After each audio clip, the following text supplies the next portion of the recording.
There are so many things that you actually want to be very extremely careful around, especially when you're buying a property.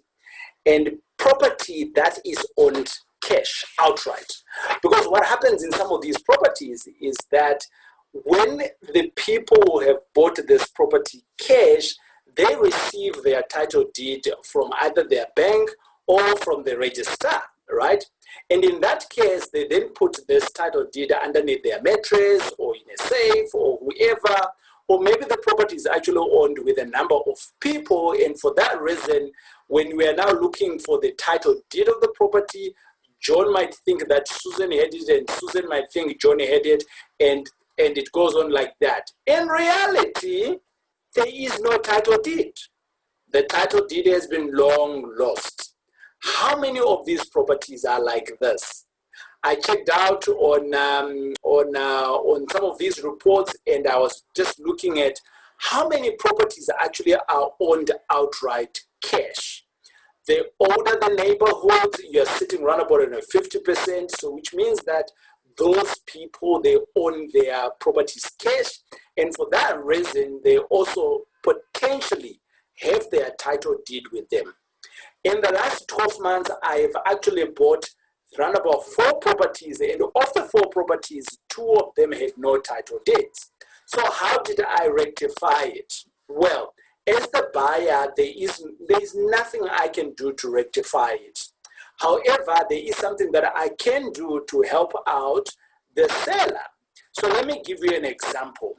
I'm going to show you the process, and I'll give you an example on how I have managed this, right?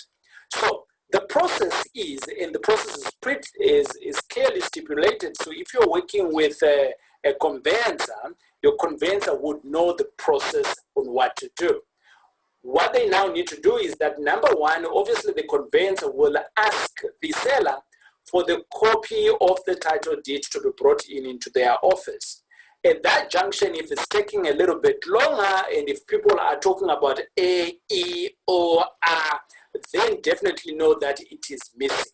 When it's missing like that, what is the process? It's very important that you and the conveyancer, the buyer, you and the conveyancer work swiftly so that you can get through to the copy. So indicated from the seller that they don't have it, or press on a timeline to say, let's have the title deed on a particular date, and if it's not there, we need to apply for a copy. So what is the process of applying for a copy? A duplicate, that they call it, right? So point number one is that your conveyancer needs to get involved. Do not do this on your own. Or should I say that the seller tells you that they are going to get the duplicate on their own. Use a conveyancer. They know the process. Point number two is that there is a waiting period for the conveyancer. The conveyancer, what they now need to do is to go out to the registrar and log a complaint, or stipulate that the original one is lost, and with that they are looking for a duplicate. The registrar will then ask them to do a press advert, and they will do an advert into the newspapers.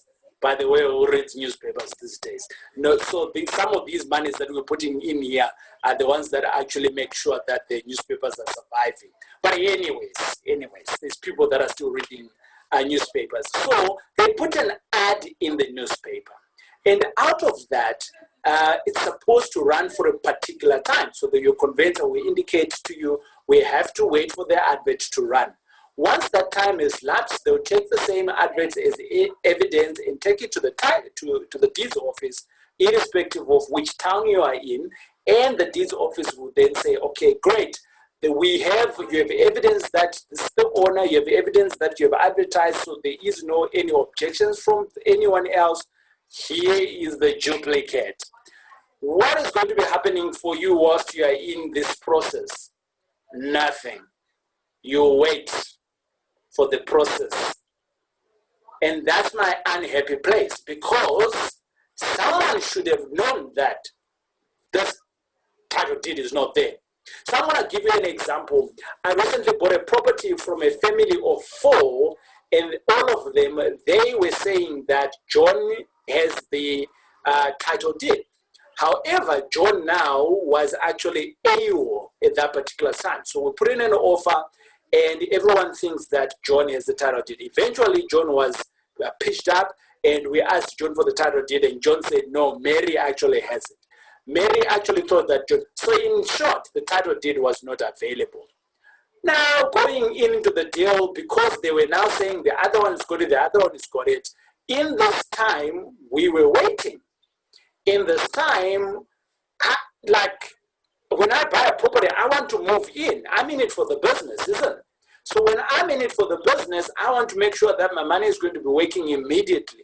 I can't wait for you for 2 months to be talking to each other for us to get a title deed.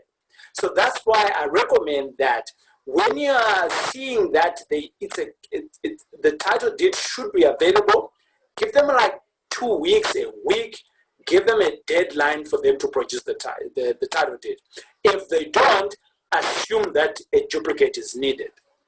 There is a fee, obviously, that the conveyancer is going to charge for this duplicate to be there, because obviously there is work, isn't it? And obviously that work now is going to be put into the conveyancing prices as well. What if the seller now doesn't want to pay for that? In my view, what I've done is that if cash is wanted upfront, I am going to speak to my conveyancer. Can I pay for this?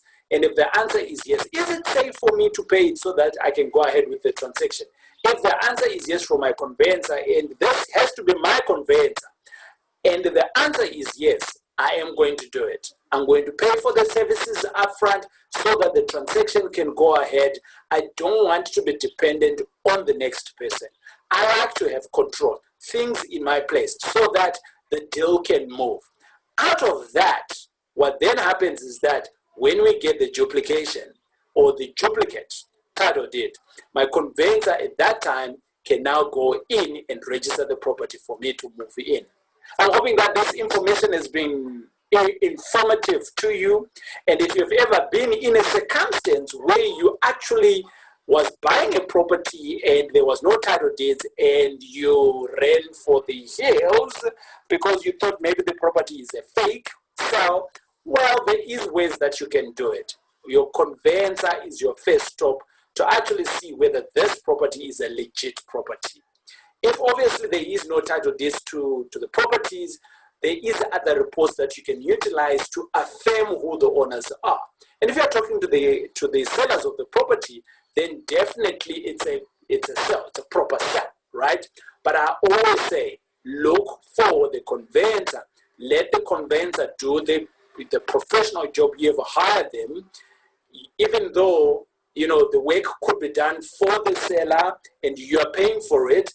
That's why I like to bring in my conveyancer, because I'm paying for it, isn't it? I'm paying for that service. If this information has been helpful to you, actually, let me finish off by saying that if you've been in a circumstance like this one and you managed any differently, let me know. And if the information has been helpful to you, again, in the comments, let me know as well. Ask a question if there is something that you'd like to know around this. Over and above that, if this is good information that you've been getting, I suggest if you haven't subscribed, you need to subscribe. My name is TJ. It's been great hanging out with you. Don't forget to get my book. It is for free. To you. Yeah. Cheers. Good luck. Goodbye.